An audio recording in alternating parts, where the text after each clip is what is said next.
Hello everyone, my name is Lauren and my chosen phenomenon is tessellation in nature.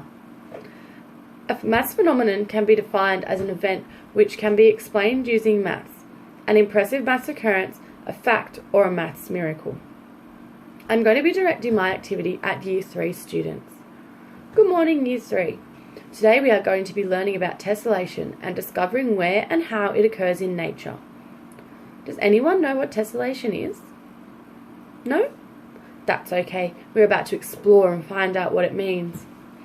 Tessellation can be described as identical shapes that fit together to cover a surface with no overlapping of sides or gaps between shapes. Does anyone know a shape that they think might tessellate?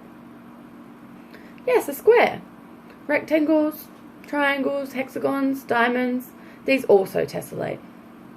What about circles? Do they tessellate? No, because they have a round edge. This means they can't fit together without having gaps between each shape. Where might we see tessellation occur in nature? Not sure? What about we think about places in our home? Where might you see some of the tessellating shapes we just named? What about the tiles in the bathroom? Or the bricks on the outside? These are both examples of tessellating patterns. Can anyone think of anywhere else they might see tessellation? Let's have a look at some of these examples. Here I have some pictures of simple tessellations and some more complex tessellations. These square tiles are a much simpler pattern than these scale-shaped tiles.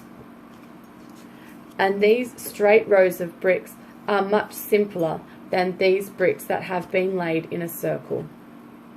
Notice how all the tiles and bricks fit together with no gaps or overlapping of sides. These tessellations are known as unnatural tessellations. In other words, they have been man-made. Can we think of anywhere that a natural tessellation may occur?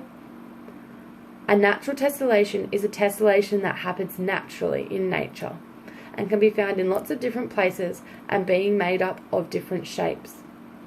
How about a beehive? Or a snake skin? What about pineapple skin? Or a turtle shell? Let's have a look at some of these examples.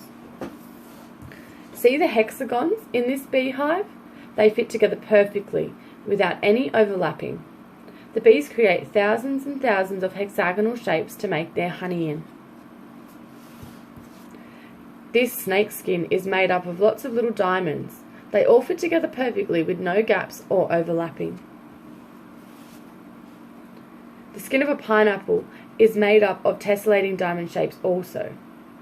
Their shape varies slightly as they wrap around the outside of the pineapple.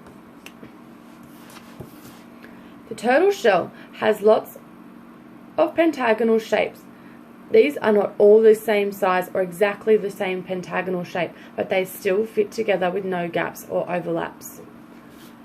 The pineapple skin and turtle shell are known as a regular tessellation because although the shapes are the same, they vary in size and formation.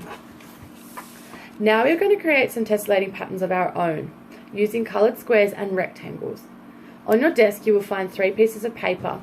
One has 6 squares on it, one has 3 rectangles on it, and one is blank. You'll also find some scissors and glue.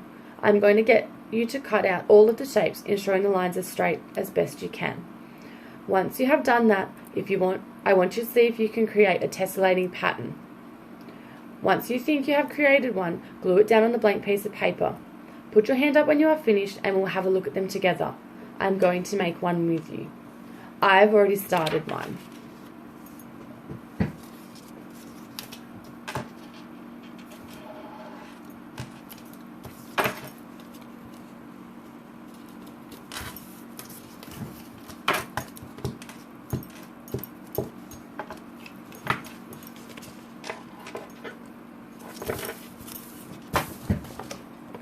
See how I have used both squares and rectangles to make up the rows?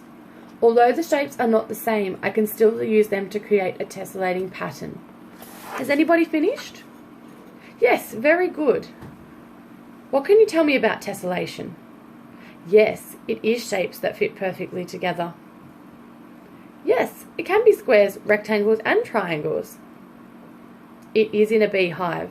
Well done, I am very impressed. Now I'm going to give you some hexagons and triangles. I want you to use these to create some harder tessellations. Let's get busy!